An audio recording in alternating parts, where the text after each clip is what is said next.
A'udzu billahi minasy syaithanir rajim. Bismillahirrahmanirrahim. Assalamualaikum Pak Ustaz. Waalaikumsalam. Barakallah. Saya mau nanya tentang doa berbuka puasa. Mana yang harus kita pakai Pak Ustaz? Yang pertama Allahumma laka sumtu dan seterusnya. Dan yang kedua zahaba zoma'u dan seterusnya. Dari kedua di atas saya pernah membaca katanya yang sahih adalah doa yang nomor 2. Allahumma laka sumtu wa bika amantu wa ala rizqika aftartu bi rahmatika ya arhamar rahimin. Yang satu lagi zahabal dhama'u wa batallatil uruqu wa thabatal ajru insyaallah. Kedua-duanya boleh dipakai. Yang ngomong bukan Ustadz Somad, tapi Syekh Ibnu Utsaimin, ulama Saudi Arabia. Syekh Ibnu Utsaimin pernah ditanya, Syekh, kalau mau puasa apa doanya? Pilihlah Allahumma lakas sumtu, bisa. Zahabal dhama'u, boleh.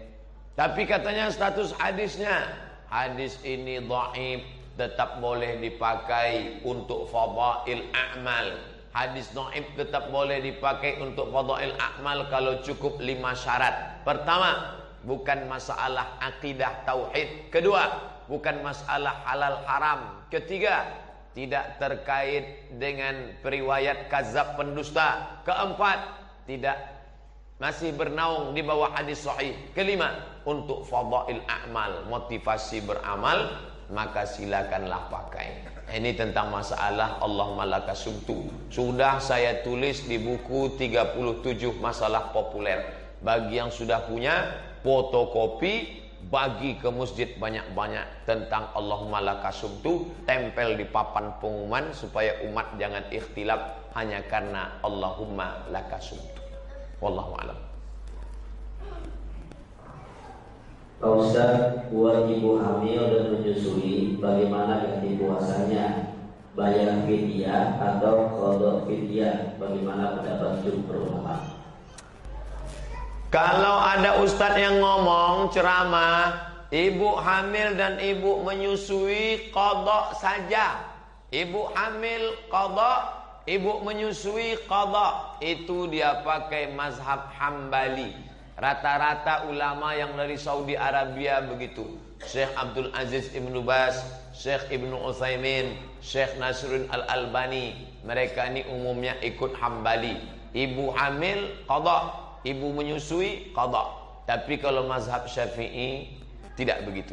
Mazhab Syafi'i ingat baik-baik. Jika ibu tidak puasa karena dirinya, maka qada saja. Bu, jangan puasa ya, ibu ini orangnya lemas, maka dia qada saja. Tapi kalau dia tidak puasa karena ada unsur anaknya, ibu sehat, tapi anak ibu ini sakit-sakitan. Kalau ada unsur anaknya, maka dia kena 2, qada plus fidyah. Saya ulang lagi, mazhab Hambali qada saja. Mazhab Syafi'i jika tidak puasa karena dirinya, qada saja. Tapi kalau ada unsur anaknya, maka qada plus fidyah. Ustadz pilih yang mana? Saya untuk keluarga saya pilih mazhab Syafi'i. Istri saya tak puasa, saya tanya, karena dirimu atau anakmu? Ini kan anak kita juga. Iya ya. Karena anak kita, maka kamu kena 2, bayar qada dan bayar fidyah. Fidyahnya bisa kubantu, tapi qadanya kau sajalah. Nah, ini tentang masalah mengqada puasa bagi ibu mengandung dan menyusui. Dari ibu ada lagi? Bu, gak ada. Cukup. Dari jamaah yang di bawah ada Pak Ustaz. Ayo silakan maju Pak Ustaz. Sebelumnya satu ini. Waalaikumsalam. Maju aja pakai mic. Dapat dulu aja. Ya, itu aja. Assalamualaikum warahmatullahi wabarakatuh. Waalaikumsalam. Ustaz, saya baca di buku 37 masalah populer, tidak semua yang tidak dilakukan itu bid'ah. Lantas tokoh bid'ah berlaku yang sudah terjadi zaman sekarang ini seperti apa? Jika tidak dilakukan Nabi bid'ah. Inilah yang banyak menyesat-nyesatkan orang Islam. Jika tidak dilakukan Nabi bid'ah.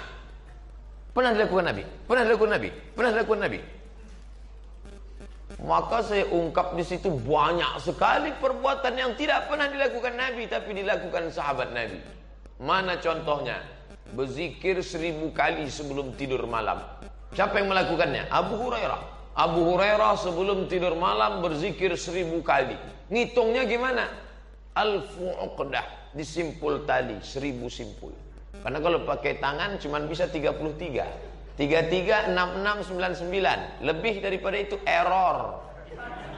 Maka pakai subhanallah, subhanallah, subhanallah 1000. Tunjukkan saya mana hadisnya. Apa pernah Nabi ngajarkan, hai orang beriman, sebelum tidur malam berzikirlah engkau 1000 kali.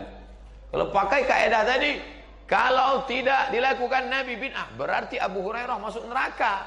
Karena dia berani buat zikir 1000 kali sebelum tidur malam. 2. Imam Ahmad bin Ambal salat malam 300 rakaat. Mana pernah dilakukan Nabi? Kalau itu dipakai kaedah, Imam Ahmad masuk neraka. 3. Imam Ibnu Taimiyah. Ibnu Taimiyah selesai salat subuh menghadap ke langit membaca Al-Fatihah sampai terbit matahari sebelum salat sunat Isra. Mana pernah dilakukan Nabi? Hai orang beriman, selesai salat subuh menghadaplah ke langit, baca Al-Fatihah. Menghadap ke langit, di tempat saya nampak awan, di sini menghadap ke langit nampak ibu-ibu. Mana pernah? Oleh sebab itu tidak semua mesti disyaratkan dilakukan Nabi. Kalau ada dalilnya tidak bertentangan dengan sunnah, maka baik dilaksanakan. Muncul pertanyaan, kalau begitu yang bid'ah dhalalah itu mana? Maka baca pembahasan bid'ah ditulis oleh Syekh Abdul Ilah Husain Al-Arfaj. Saya kutip dari buku dia, itulah yang saya nukil ke dalam buku 37, kriteria bid'ah dhalalah. Ada 9. Kalau ada salah satunya, maka dia masuk kriteria bid'ah dhalalah. Melakukan amal tertentu pada hari tertentu dengan jumlah bilangan tertentu, mengharapkan dengan balasan tertentu, maka itu bid'ah dhalalah. Kalau engkau membaca subhanallah 3000 kali pada hari Jumat, maka akan turun 1000 malaikat didampingi 1000 bidadari. Itu tak ada. Tapi selama ini ulama-ulama mengajarkan, dia hanya mengajarkan latihan zikir tahlil 1000 kali. Silakan, ya Rahman ya Rahim sekian kali, silakan. Maka ini perbuatan baik, tidak disebut bid'ah. Yang dhalalah, mengambil turbah Karbala lalu diletakkan di tempat sujud. Ketika sujud ditempelkan kening, Allahu Akbar. Siapa yang tidak menempelkan ke situ maka tidak sah solatnya, batil, bid'ah dhalalah. Wa kullu bid'atin dhalalah. Kata Imam Nawawi maknanya, kebanyakan bid'ah itu dhalalah, tapi tidak semua bid'ah itu dhalalah. Maka Imam Syafi'i membagi 2. Kalau dia bertentangan dengan Quran dan Sunnah, dhalalah.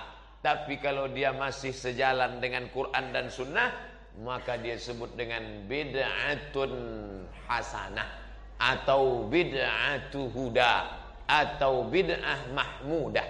Tapi kalau dia bertentangan, bid'atu dhalal, atau disebut dengan bid'atun mazmumah, atau disebut dengan bid'atun mustaqbahah. Itu yang membagi itu siapa? Imam Syafi'i, yang hafalan hadisnya tak terhitung di kepala. Imam Syafi'i yang alim, bergelar Nasirus Sunnah. Imam Syafi'i yang kepalanya isinya hadis. Tiba-tiba ada ustadz yang mengatakan bid'ah tidak bisa dibagi, tapi dia ngajar tidak pernah berdasarkan kepala. Al ilmu fil laptop. Hilang laptop, hilang ilmu. Ustadz ikut yang mana? Ikut Imam Syafi'i atau ikut ilmu fil laptop? Saya ikut Imam Syafi'i. Bapak ibu mau ikut laptop, ya silakanlah. Wallahu a'lam bishawab.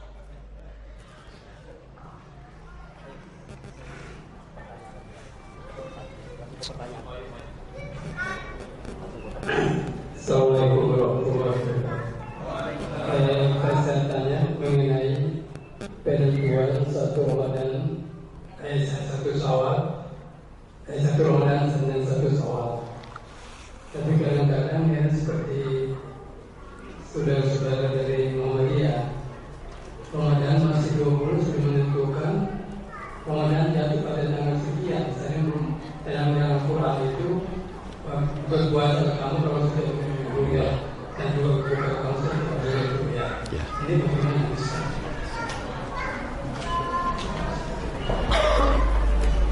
Ayat Qur'annya, faman syahida minkumus syahra, siapa di antara kalian yang menyaksikan bulan, falyasum, maka berpuasalah.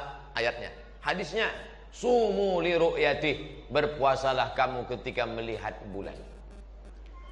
Apakah Mesir, Maroko dan Saudi Arabia tidak memakai ilmu falak, ilmu hisab? Pakai.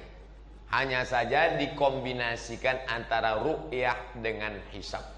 Kalau ada orang ngaku ru'yah, ternyata hisabnya tidak terpenuhi, maka ru'yahnya batil, tak betul. Disepakati 6 negara, Malaysia, Indonesia, Brunei Darussalam, Singapura, Thailand Patani Selatan, dengan Moro Filipina Muslim. 6 negara ini sepakat bahwa 2 derajat di atas ufuk baru disebut anak bulan. Kalau kurang dari 2 derajat, maka dia bukan hilal. Kalau ada orang mengaku saya ngelihat hilal, setelah diukur menurut ilmu astronomi ternyata di bawah 2 derajat, maka dia bukan hilal. Kesepakatan 6 negara. Turki lebih tinggi lagi standarnya. Turki pasang 7 derajat baru disebut hilal. Di bawah itu bukan hilal.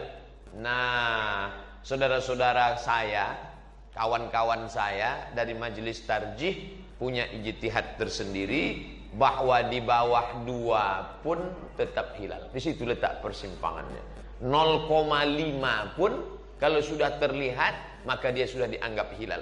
Disitulah letak persimpangan.